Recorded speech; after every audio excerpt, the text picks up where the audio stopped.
वो रास्ते, वो गुमनाम शहर, सब याद है मुझे। अब भी तलाश है मुझे उस शख्स की, वो जो मुझे रातों को याद आता है।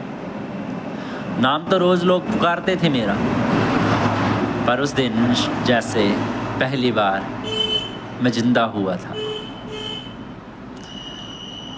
उसकी आवाज़ में मेरा नाम नहीं था, मेरे होने का पहला एहसास था, मेरी पहचान थी। 2025 वर्तमान के क्षण चल रहे हैं। कभी कभी किसी को देख लेने भर से लगता है जैसे ज़िंदगी पीछे मुड़ गई हो। अभी कुछ लम्हे पहले ही मैंने उसे देखा था और मैं सीधे 2025 की उस सुबह में पहुंच गया, जिस सुबह मेरी आँख खुली थी। एक नए सफ़र की शुरुआत थी। 2015 उस वक्त मैं एक ऐसा इंसान, एक ऐसा साधारण सा लड़का जिसने +2 में इंग्लिश की कंपार्टमेंट हाल ही में पास की थी। सब दोस्त पहले ही कॉलेज पहुंच चुके थे और मैं थोड़ी देर से ही सही पर उम्मीद लेकर नए सफ़र में दाखिल हुआ था और वहाँ से सफ़र शुरू हुआ। कॉलेज के पहले दिन की एक्साइटमेंट, भीड़, नए चेहरे, नए दोस्त और पहले के दोस्त मौजूद, और फिर वो पहला पल।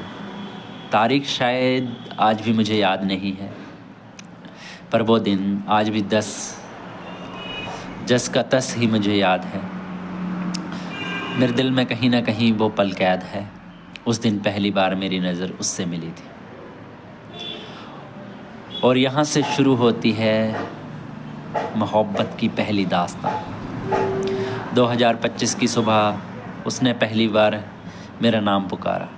कभी कभी एक स्क्रॉल कर लेने भर से ही शायद ज़िंदगी पीछे मुड़ जाती है। और वैसे ही मैं इंस्टाग्राम पर वैसे ही रील्स स्क्रॉल कर रहा था और मुझे अपनी ही तरह एक कहानी दिखाई दी, एक ऐसा जज्बात दिखाई दिया जो मेरे साथ, जो कहानी आज से 10 साल पहले कॉलेज में हो चुकी थी।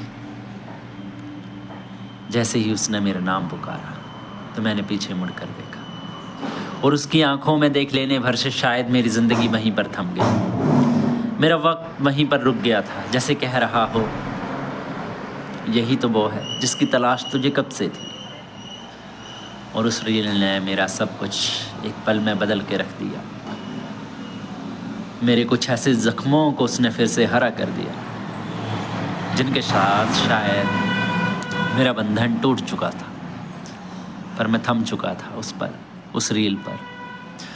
तो मेरी आंखों के सामने से एकदम झट से वो ज़िंदगी फिर से फ्लैशबैक में चली गई और ना जाने कितनी ही कहानियाँ मेरे अंदर लिखने का जुनून फिर से पैदा हो गया। शायद अब मैं बता सकता हूँ कि मोहब्बत किए हुए एक अरसा हुआ है, पर उसकी यादें अपने जहन से मैं निकाल नहीं सका हूँ। तो ऐसे ही मेरी कहानियाँ सुनने के लिए मेरे साथ जुड़ जाइए अखिल टॉक्स के साथ। और अगर आपको कहीं भी ज़रा से भी मेरी कहानी में थोड़ा सा भी आपके दिल को टच किया हो तो मेरे चैनल को लाइक करें, शेयर करें और साथ में सब्सक्राइब करना ना भूलें और अपने लोगों के साथ, दोस्तों के साथ इस चैनल को शेयर करें। शायद आपकी एक छोटी सी कोशिश मेरी ज़िंदगी के आने वाले समय में आपका सबसे बड़ा साथ रहेगा। तो आज इतना ही कहानी के साथ विराम लेते हैं। आगे की कहानी आपको सुनाई जाएगी अगले भाग में।